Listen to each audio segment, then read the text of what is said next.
Hi everybody and big welcome to cEDH TV gameplay here with a match with Thrasios and Bruse. Thrash Farm is the deck, my build. You might be skeptic because farm indicates odd nauseam and this is not on black, so how is this possible? Answer is simple, channel.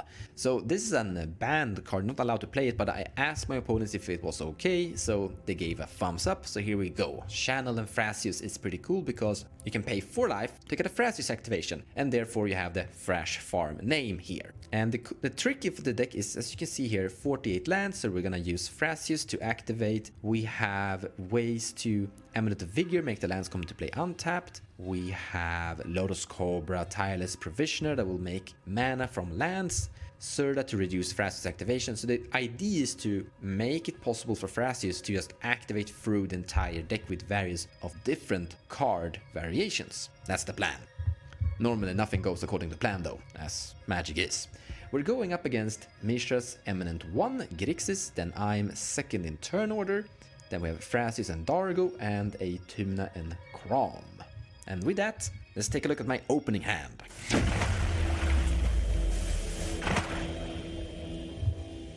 A bit too many lands, honestly. We do have a Gemstone Caverns for a turn to Thrasios, but we can do better, so it's just risky to keep this against like some of the decks we're playing against. Like Bluefarm Turbo, we need counterspells here, I think, or something faster. I kind of like this. It's decent. We don't get our Thrasios to play those, so in the end we're gonna mulligan this. No lands. That's sad. Where we have 48 lands in the deck, we draw no lands, so we're gonna mulligan and go down to 5. Absolutely keeping this. Gonna bottom Phantasmal Image, bottom Veil of Summer, and keep this.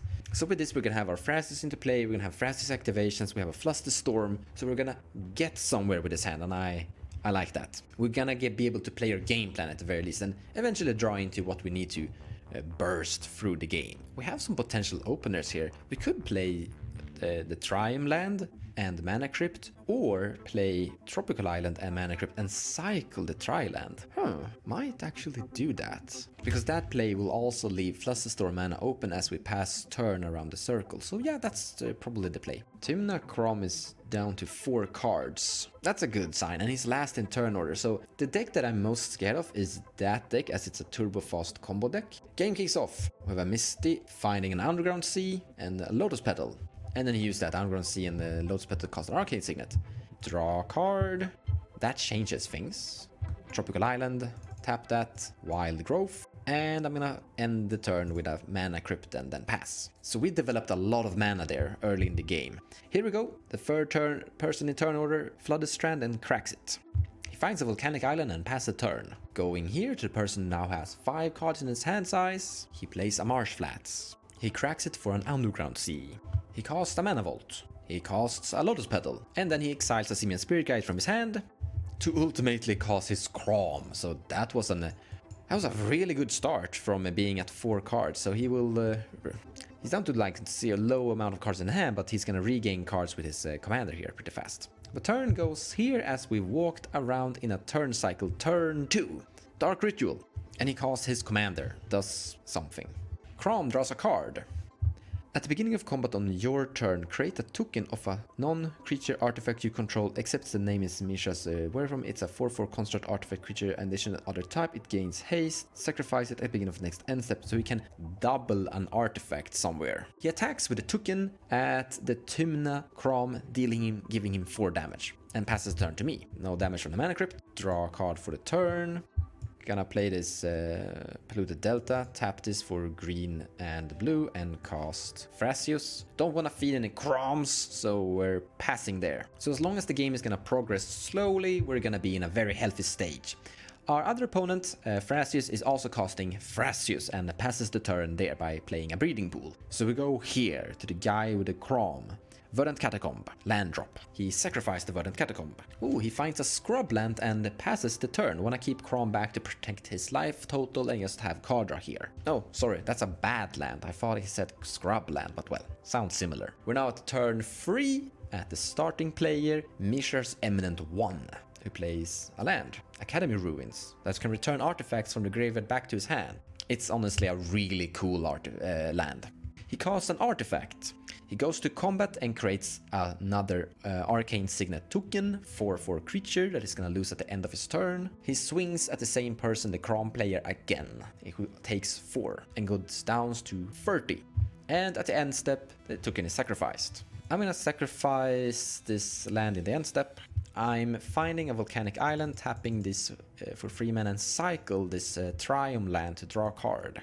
Draw another land, go to my turn, untap, flipping a coin for the mana crypt, heads is damage, get heads, I take 3 damage. I'm gonna put this Scalding Tarn into play and sacrifice it now before people have mana for Oppo agents. I'm gonna find this shelter and tickets and pass the turn. So turn goes to our other Thrasios player who puts a land into play and casts a Rhystic Study. But someone is tapping mana here. And a Force of Negation, actually paying mana for it. Making sure that Rhystic Study goes away in exile, gone for good. So we go to the last person in the turn order, burned Manga, and draws a card and pass the turn. He has 3 cards in his hand. So now we're walking over to the turn 4, to the first person in turn order, untaps, and draws a card. The game is progressing quite slowly here, kinda like that. Make another Arcane Signet token. He swings again at the Crom player to make sure that his Odd Nose is gonna be useless for him. Sending him down to 25 life, as you can see right there above my head. And then cast a Daffy Voidwalker, an anti-graveyard creature. In the end step, 1/2 mana there, and 4 activate Thrasios. Looking at the top, putting that on the bottom, revealing a Heartstone. It will reduce the activation cost of Thrasios by 1, putting that into my hand and go to my turn. Heads is damage, flipping a coin. Heads, I take damage, draw a card, drew a Red Elemental Blast. Gonna put this Bloodstained Mire into play, sacrifice it immediately, finding a basic normal mountain, tapping those 2 here and cast the Heartstone. That will reduce the activation cost of all the creatures, including the other Thrasios player, by 1. And then I pass the turn. You don't usually go up against people that also want to activate, but yeah, this is gonna help us dig through the deck a bit. Our opponent plays a Gemstone Caverns, so he has 4 mana to activate his Thrasios. Cast Burgi, a great card for Storm decks, so I guess that's what he's on as he passes the turn. Oh my god, this guy is in a very sad position. He draws a card and passes turn again. That Crom didn't help him out much. I thought it was gonna be an explosive, because like getting Crom early in the game and then just sitting and drawing cards when people cast spells is not happening for him. So turn goes to the starting player around turn 5. He plays a Mana Confluence. Goes to combat. He creates a token 4/4 of the Arcane Signet again. This time he swings it at me for 4 damage. Before anything, I'm gonna activate Thrasios by paying 3 mana. Looking at the top, putting that on the bottom, and flipping a Marsh Flats comes to play tapped, and I take 4. Sorry, I take 9, and the other guy attacks as well. Ouch. Untap and draw a card. Flip for Mana Crypt, heads damage, tails no damage. Finally, I'm gonna play this land here, and I'm gonna be happy and pass. Going to this Thrasios guy as we're playing Thrasios. He draws a card. My friend is joining the Thrasios cult by just drawing a card and doing nothing, and the turn goes to this guy. Can we have a land now? You've been so extremely unlucky so far. He casts a Mox Diamond, holding priority. And casts an offer you can't refuse on his own Mox Diamond. So he's spending 1 mana, 2 cards to gain 2 treasures. This is just too cute to counterspell. I'm gonna let him have this. And then he casts Tumna. Now this actually makes sense, because this is a way to get stuff into play. And he swings at me to draw a card with Tumna. Before anything, Pyroblast Crom. I was honestly planning on Pyroblasting the Mishra, but this is denying me. This is making sure I don't lose life, and this is preventing card draw, so sorry. So we're going to the starting player. We're at turn 6. I really wanted to destroy this guy actually, because I think he's just gonna swing so much damage. I mean, we might need to cast our commander and just gain life with the guy, with Bruse here. What a weird game we're in. Tainted Pact. He has 1 card in his hand. I will respond by activating Thrasios on the Tainted Pact, looking at the top, putting that on the bottom, revealing a mountain, comes into play tapped, sacrifice the marsh flats. While we're at it, sacrifice this one too, find a steam vent, and as I already have enough mountains, I'm finding tundra, and then activating Thrasios again. Looking at the top, putting that on the bottom, revealing a Wandering Archaic that goes to my hand. I have no further effects against the Tainted Pact. What is that? Oh, that's a creature that can tap for 3 mana and untap target artifact. He continues. Pyroblast, Psychrift does nothing here. My ass have lands. I guess he's using Tainted Pact as a tutor here to just find some Time Sieve. Huh? Time Sieve. So I guess he's on some form of infinite artifact sack turns combo with his commander. He continues though, he needs something different. He stops at Gontis Aetherheart, which is an artifact that can make infinite turns with his commander tricks. So whenever Gontis Aetherheart or another artifact enters battlefield under your control, you get 2 energy, pay an enormous amount of energy, exile this, and take a next turn after this one. Triggers Mishra, creates a token of Arcane Signet, which would give him energy. I'm just sitting here trying to figure out how this actually works. So he gets energy for his Gontis Heart. He sends it at me for 4 damage. I'm at 18, and he ends the turn. So we're gonna untap and draw a card. Heads his damage on the coin flip, so I don't take any damage from Mana Crypt. Nice, I've drawn a card. Island, land drop. I think we're gonna cast this. So Wandering Archaic, 1, 2, 3, 4, 5. Actually tapping like that. There we go. Big creature. And my opponent responds by activating Thrasios. And I'm gonna pass the turn here. So we're going to this guy who untaps, shocks into play a steam vent, and attempts to fetch. I was considering putting my commander into play, but as I drew another spot removal for the other guy's commander, I think we're fine. I honestly think we're fine. So what we're gonna do is just remove the commander and keep digging cards with Thrasios and not cast our Bruse. We could maybe cast Bruse next turn though. The other Thrasios Dargo player casts Selvala that can tap for... Ooh, it can tap for 7 mana if he has his commander in play.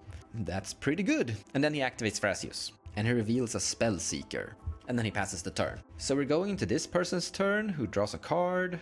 I really feel sad for this guy. It almost feels evil to kill this Crom, but it was the right play to do. I'm like, I don't want to take damage and I want to prevent people from drawing cards, and yeah, that's just how it is.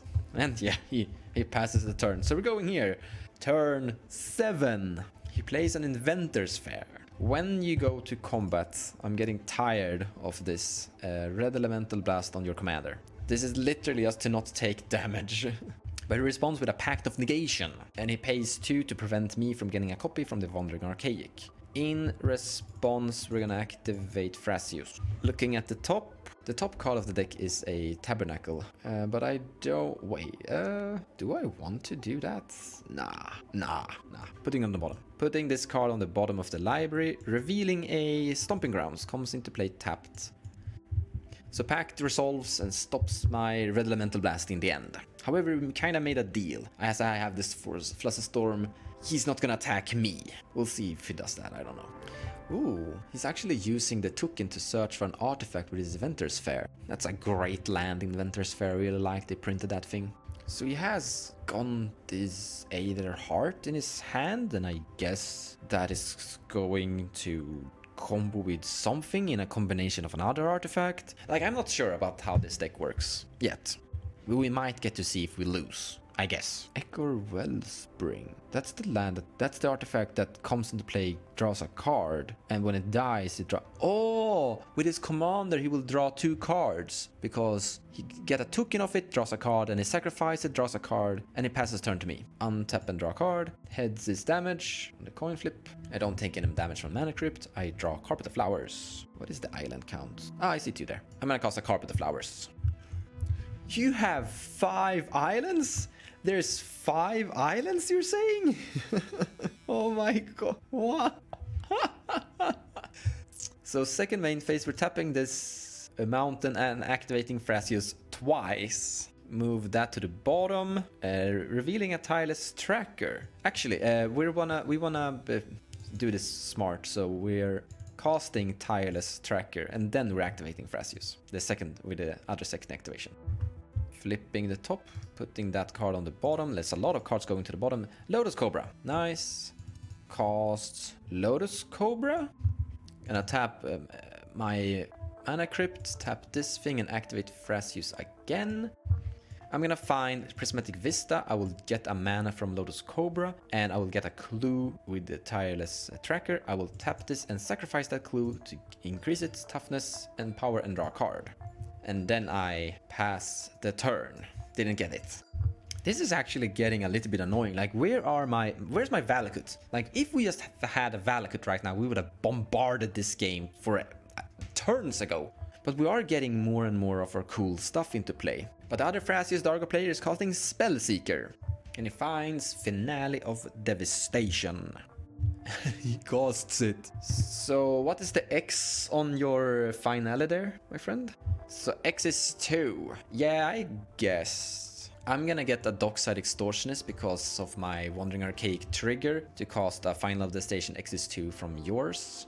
So I get 3 treasures. That's pretty good though. So there are other great targets like Biomancer's Familiar is great here, but I kinda wanna get some mana now to just dig continuously and for more interaction here. So he gets his Dockside. In response to your Dockside, obviously, we're sacrificing all treasures. And with that, I'm gonna activate Thrasios. I'm gonna reveal the Swan Song and put that into my hand. So we got a free Swan Song, that feels safe. Like, getting Biomancer's Familiar here is something we can do with the Final Devastation, but play safe, getting a counterspell feels good. Now he generates a lot of treasures. I have 4, the other guys had 3, so he's getting 7. He casts Kinnan. This is great with the amount of treasures that he has. However, we have a situation here. So we have some politics. There is a Pyroblast from Mishra. And I will get a copy from that with my Wandering that will also go at Kinnan. Because the deal was that if he casts Pyroblast on Kinnan, he didn't want his commander to get Pyroblast back. And I agree, and I like not getting him to cast the Pyroblast on Kinnan is worse. So I'm gonna agree with this play and put another token on that Kinnan. The reason I put another effect on Kinnan was because if he just had one counterspell in his hand and he could pay for Wandering Archaic, then we wouldn't blow up Kinnan, and I really wanted to blow up Kinnan there. But in the end, he casts... So Kinnan is counterspelled, but we're casting Dargo. And this is a great synergy with Selvala. Also getting a card draw, because Dargo has the highest power on the field, so drawing a card because of Selvala. Casts Greater Good. I'm gonna Swan Song the Greater Good, because that's an enchantment. And no, he cast Fierce! But he has a Fierce Guardianship in his hand that he can cast because of Thrasios and Dargo, and he did pay for Wandering Archaic. So here's an infinite combo trick, because what he can do is sacrifice his commander to Greater Good. So the trick is that he has Birgi. That means that whenever he casts his Dargo, he will generate a red mana. He can sacrifice his Dargo to Greater Good. And because he has sacrificed so many things, Dargo will basically cost 0 commander attacks and 0 colorless mana, so only 1 red on a time. And because of Birgi, he can continue to sit and cast Dargo infinitely. And with Great Good, he's drawing his entire deck. Now once he's drawn his entire deck and made infinite mana with Phyrexian Altar, and once he's cast his commander infinitely and drawn his entire deck, he will cast Jeska. So Jeska will come into play with infinite loyalty, and then minus X targeting all 3 opponents to basically do infinite damage to all 3 opponents and win the game with infinite damage. I really thought we had this one.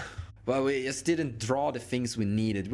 Any case, thanks for watching. Dargo and Thrasios takes the win. Take care, guys, and I'll see you in the next gameplay video.